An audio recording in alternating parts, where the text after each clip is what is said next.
El mostrador es la clave. Si bien el cuarto retiro le generó más de un dolor de cabeza al candidato presidencial Sebastián Sichel, finalmente la iniciativa fue rechazada en general en el Senado y ahora pasa a comisión mixta. Sin embargo, el proceso se dio en medio de divisiones entre el exministro y algunos parlamentarios de la UDI y también de Renovación Nacional, quienes optaron por abanderarse con José Antonio Kast. En este escenario, el coordinador del comando de Sebastián Sichel en el Biobío y exintendente Sergio Yacaman renunció a la tienda gremialista acusando a estos militantes de ser, comillas, chuecos. Bueno, cuando ya son las 8:43 conversamos con Pedro Brown, coordinador político de la campaña de Sebastián Sichel. Buenos días, Pedro. Muy buenos días, Macarena, Federico, ¿cómo están? Bien, gracias, Pedro, muy buenos días. ¿Y qué sensación quedó al final en el comando de Sebastián Sichel después del ayer se rechazara el cuarto retiro y se fuera a comisión mixta, con lo cual va a quedar para después de la primera vuelta presidencial sí o sí, si ya no va a ser tema estos días? ¿Con qué sensación se quedaron? Mira, más que una sensación política, o tratar ya sacarle una ventaja a eso, nosotros nos quedamos con la tranquilidad de que pareciera que el Senado va a hacer lo que todos los expertos están diciendo que es lo correcto. Se entiende que lo que ocurrió con el primero, el segundo y hasta el tercer retiro, porque había una necesidad muy importante respecto a la ciudadanía de poder tener recursos. Pero ya el cuarto retiro, la verdad que los fundamentos, más que electorales, no se entienden, sobre todo por la situación que se está viviendo, porque en su minuto había una amenaza respecto de que se podía producir inflación y eso los efectos muy negativos que iba a tener, principalmente en los sectores más vulnerables, que le afecta directamente en el precio de la vida del día a día que tienen ellos. Y hoy día lo estamos viendo que esa entre comillas amenaza no era una amenaza, era una realidad. Estamos en un país con una inflación alta y que si le agregamos un cuarto retiro, esto se va a ir a las nubes y evidentemente que trae una serie de complicaciones, no solamente en el día a día de la vida de las personas, sino que además en los proyectos que ellos están teniendo hacia adelante. Lo estamos viendo el efecto que está teniendo hoy día en los créditos hipotecarios, en el acceso a la vivienda, que son cosas ya más de fondo respecto de la vida de las personas y creemos que es importante que el Senado haya tomado este camino, porque creo que le pone un poco de mesura en un momento que es sumamente complejo respecto a la economía en nuestro país. Y en el sentido también de lo que hablábamos en la introducción, en este escenario, el coordinador del comando, el exintendente Sergio Yacaman, renunció a la tienda gremialista acusando que varios militantes son chuecos en el pacto que habían hecho, ¿no?, con la campaña y la candidatura de Sebastián Sichel. ¿Adhieres a esas palabras? ¿Qué te parece? Lo que pasa es que una cosa que es bien evidente, cuando se hizo una primaria donde se participó por un proyecto político colectivo, y por una enfermedad que existe en la política hoy día, que es la encuestitis, así lo hemos definido nosotros. Encuestitis. Sí, okay. La encuestitis de los días lunes, que creo que deben haber habido varios este lunes con síndrome de abstinencia, que no deben haber sabido cómo votar en la semana, producto que no había este oráculo, entre comillas, de los días lunes que les dice qué es lo que hay que hacer respecto no solamente a las candidaturas presidenciales, sino que qué es lo que es más popular o menos popular respecto de lo que se va a votar en el Congreso en la semana. Pero con encuestas que sabemos, además, que no han dado pie con bola en los últimos 2 años.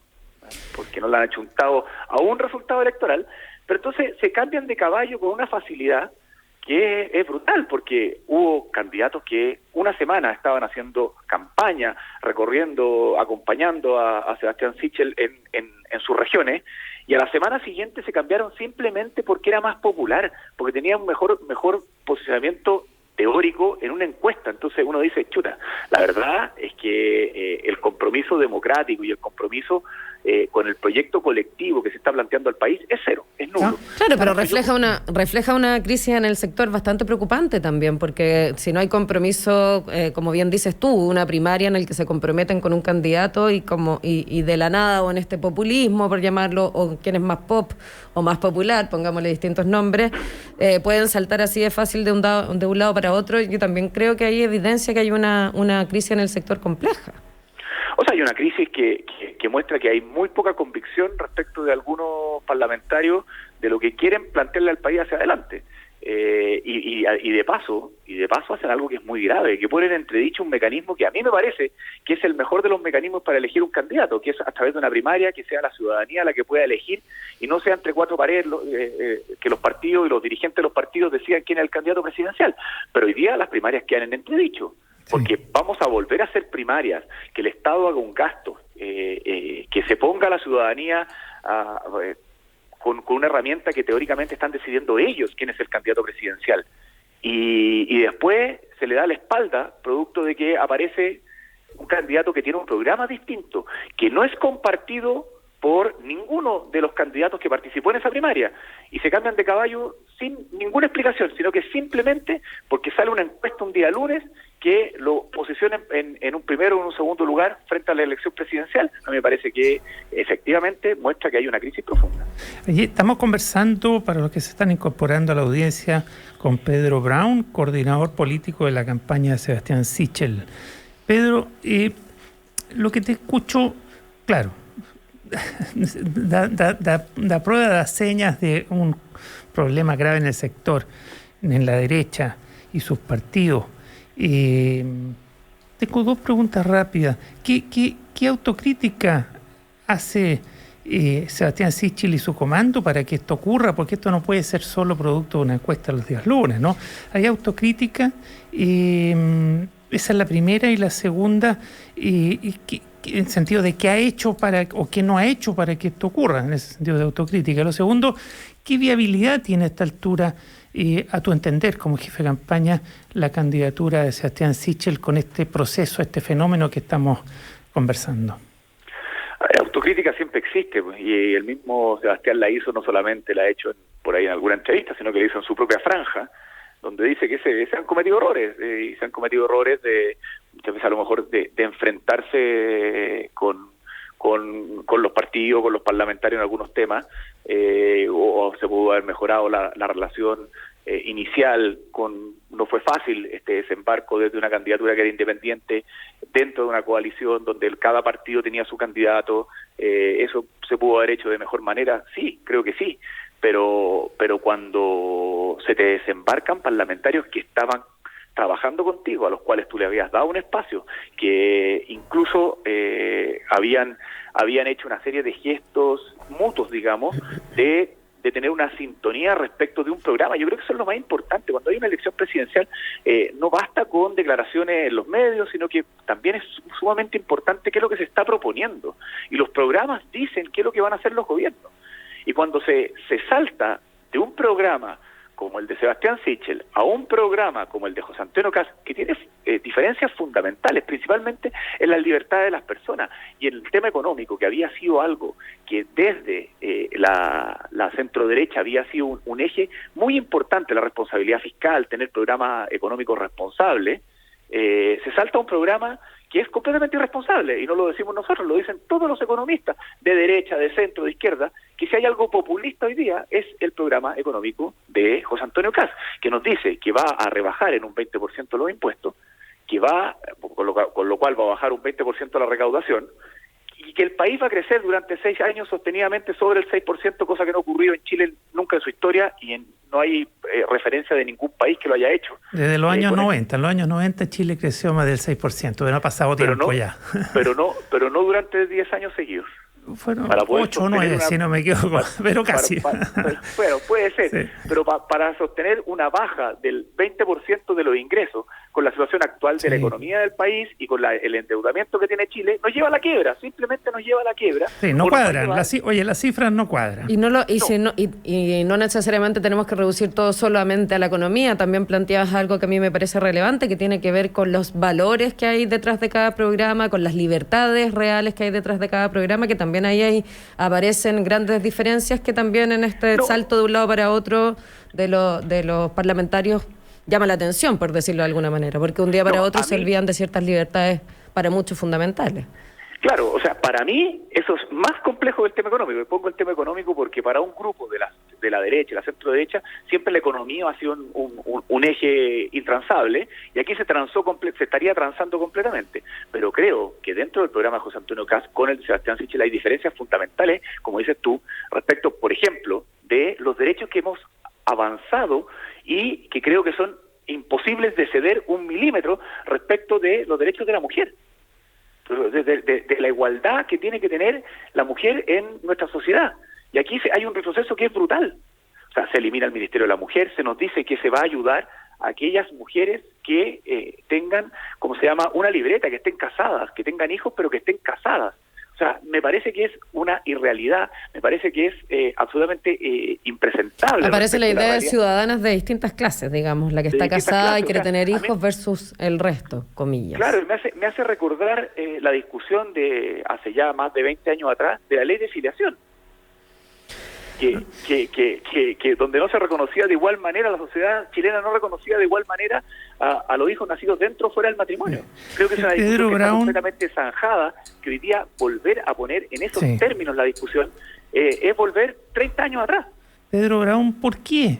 ¿Por qué está pasando esto? ¿Por qué pasó esto? Porque no puede ser, insisto, solo efecto de una encuesta que todos saben que no tiene rigor metodológico y que tiene cara de operación política. ¿Quién está detrás? ¿Quién está orquestando este desguace de la candidatura de Sebastián Sichel hacia la candidatura de José Antonio Kast? ¿Hay fuerzas ocultas? ¿Hay gente que hay que ponerle el foco para que se sepa quiénes están detrás? Cuéntanos un poco, porque ustedes tienen que haber investigado eso, tienen que haber averiguado qué está pasando. No, yo creo que, hay que esperar. Nosotros creemos que es una elección completamente abierta. Tenemos la convicción de que vamos a ganar y que podemos ganar el 21 de noviembre.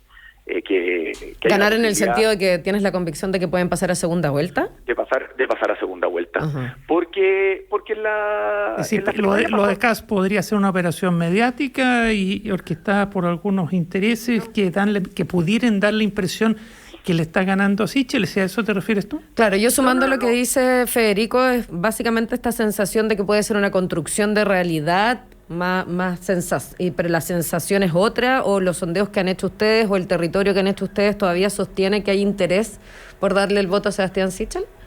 No, nosotros vemos que hay interés, y hay mucho interés en la ciudadanía, en el trabajo territorial respecto a la candidatura de Sebastián Sichel. Yo no sé si aquí hay operaciones, no creo que haya operaciones, yo no soy de teoría de la conspiración, ni mucho menos. Sí creo que la candidatura de José Antonio Kast ha tomado vuelo y ha tenido apoyo ciudadano, por un tema de que él defiende con mucha fuerza el orden, la seguridad, y creo que eso para la ciudadanía hoy día es importante. Pero muchas veces nos quedamos en discusiones en dime y direte, en que tú eres más de izquierda, tú más de derecha, que fascista, que comunista. Vemos los debates, este tipo de escaramuzas, en vez de entrar en la profundidad de qué es lo que se está proponiendo en los programas. Uno conversa con la gente y muchas veces no sabe lo que se está proponiendo en una candidatura u otra. Cuando uno le abre los ojos a la gente, dice, oye, pero está proponiendo terminar con el Ministerio de la Mujer, no apoyar a mujeres que no tengan una libreta, reniega del cambio climático, dice que la flora y la fauna tienen que pagar para poder coexistir con el ser humano, no sé. Quiere salirse a las Naciones Unidas. Quiere salirse a las Naciones Unidas. Hacer un listado largo y podemos estar eternamente hablando de eso. Lo que te quería preguntar en paralelo. Y pareciera que esos temas no se están debatiendo. Entonces, cuando nosotros los ponemos sobre la mesa, entonces aparece un sector, nuestro propio sector, y nos dice, oye, no, pero es que no peleen. Nosotros lo que planteamos, oye, no estamos peleando. Si esto no es un problema personal, yo tengo una muy buena impresión de José Antonio, le tengo mucho aprecio, pero tengo diferencias que son políticas. Porque aquí lo que estamos poniendo por delante son programas de gobierno y visiones de sociedad. Y esas son las que tenemos que confrontar, porque estamos compitiendo. No somos aliados, no estamos en el mismo pacto político, y la verdad es que poner diferencias que son programáticas me parece que es lo mínimo que se tiene que hacer como ejercicio en una democracia, y que para que la ciudadanía se pueda votar informada.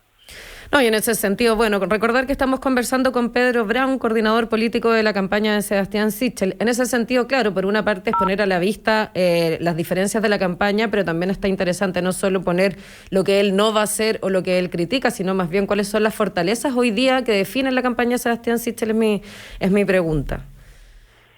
A ver, lo primero es que es una campaña que tiene el foco puesto realmente en las personas. Las personas están al centro, entendiendo que Chile requiere de reformas, pero que esas reformas se hagan en paz, en orden, en democracia, garantizando la libertad de todos los chilenos. Eso yo creo que como eje es fundamental.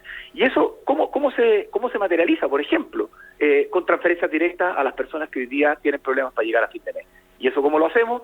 por ejemplo, devolución de IVA de alimentos y medicamentos a las personas más vulnerables, que hoy día pagan mucho más impuestos que lo que paga muchas veces en proporción una persona de alto ingreso, porque todo lo que consume, en definitiva, paga impuesto que es el IVA y no tiene otro tipo de gastos. Por lo tanto, al final, su ingreso, prácticamente el 20% o el 19% se está yendo en IVA. Eso nos parece que es muy injusto. Por ejemplo, con la pensión de alimentos, creemos que ninguna familia, ningún niño debiera no poder tener los recursos necesarios para poder comer, llegar a fin de mes, etcétera, esa familia, porque hay un papá que no paga su pensión.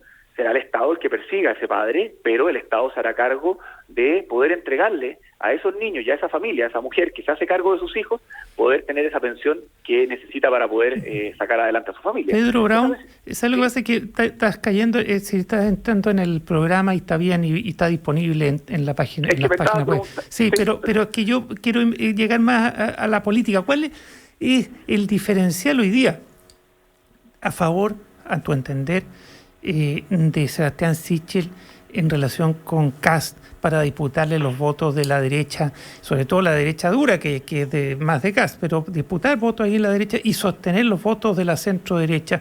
¿Cuál es el diferencial más allá del programa, que ya lo conversamos y lo estás mencionando, y lo que menciona Kast, pero no, como persona, como político, como dirigente?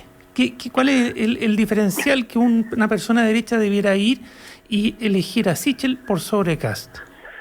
Bueno, tendrán que tomar una decisión respecto de si quieren retroceder 30 años, si quieren atrincherarse en una esquina y tener una vocación de minoría, no sé por cuántos años más, o realmente entender el Chile del futuro, que parte un nuevo ciclo, y para eso necesitan nuevos liderazgos, un liderazgo que asegure las libertades, que asegure realmente un país que avance, un país que realmente transite en esta nueva etapa hacia el futuro. Yo creo que son una visión completamente de pasado y la de Sebastián Sichel es una visión de futuro respecto a lo que la sociedad necesita. Yo creo que ahí hay una diferencia política que es gigantesca. Y en ese sentido, yo sé que puede ser majadera esta pregunta, pero si eventualmente es José Antonio Kast el que pasa a segunda vuelta, ¿ahí se quedarían sin opción, sin candidato? Habría que ver cuáles son los candidatos que pasan a segunda vuelta. Yo espero que esté Sebastián Sichel en la papeleta. Si no es así, creo que el ejercicio mínimo que uno tiene que hacer, el mínimo es mirar cuáles son las coincidencias, cuáles son las diferencias, y si son salvables esas diferencias. Hoy día, cuando yo veo las restricciones de libertad, cuando veo que van a cambiar el estado de excepción y me van a poder detener durante 5 días sin ninguna orden y en un lugar establecido, cuando me dicen que se va a terminar con el Ministerio de la Mujer, etcétera, etcétera, creo que para mí, por lo menos, se me hace muy difícil pensar en una candidatura que propone eso al país. Y ya son las 9 de la mañana, me queda una última pregunta que hacerte. ¿Qué visión tienes de la acusación constitucional que enfrenta el presidente Sebastián Piñera hoy día y que se va a resolver en el Senado supuestamente por ahora, el martes o miércoles de la próxima semana? Creo que las acusaciones constitucionales, que son una herramienta que, por cierto, el Congreso tiene y está establecida en la Constitución, debiera ser la última instancia que se utiliza después de haber llevado adelante toda la investigación política, porque estamos hablando de que es una acusación política, ¿no es cierto? La parte judicial y legal está en manos de los tribunales, no en manos del Congreso, pero usar todas las instancias. A mí me llama la atención que se pase directamente a una acusación constitucional respecto de algo que ocurrió no en este gobierno, sino que en dos gobiernos anteriores, sin usar, ¿cómo se llama?, los caminos iniciales que debieran existir. Me llama la atención profundamente que no se haya hecho una nueva comisión investigadora, ya que había nuevos antecedentes, y hubo una comisión investigadora que no llegó a conclusiones o que no avanzó más allá, digamos, en su minuto, y por lo tanto que no se haya usado esa herramienta primero para formarse la convicción, y que si desde ahí habían antecedentes suficientes como para generar una acusación constitucional, haberlo utilizado. Cuando se pasa directamente y con todo lo que ha pasado, parece que es más un instrumento que tiene que ver con el uso electoral que se le está dando más que con el fondo. Entonces, pasar a elección da la sensación de que va a perder absolutamente la fuerza, y todo indica que en el Senado no tiene el respaldo. Entonces, si se utiliza electoralmente, creo que al final son herramientas que el Congreso empieza a perder desde el punto de vista de la validación que la opinión pública, la ciudadanía le da respecto al uso que se le está haciendo. Pero también está ahí el valor de lo simbólico quizás puesto a la vista. Ya son las 9:02, te queremos agradecer por esta conversación, Pedro Brown, que tengas una buena mañana de miércoles. Y ustedes también, pues que tengan un muy buen día, Macarena y Federico. Muchas gracias. Muy buen día, Pedro Brown. Bueno, y así nos vamos a una nueva pausa. Antes contarte que en Copeuch ya son más de 1 millón de socios con acceso a una atención personalizada y a productos financieros en un solo clic en copeuch.cl. Por esto todos pueden ser socios y si a tu cooperativa le va bien, a ti también te va bien con tu remanente. Te invitamos a seguir conectado a la 92.9 y a nuestras señales digitales. Ya volvemos con más. Diálogo y conversación en los tiempos que estamos viviendo. Escuchas El Mostrador en la Clave.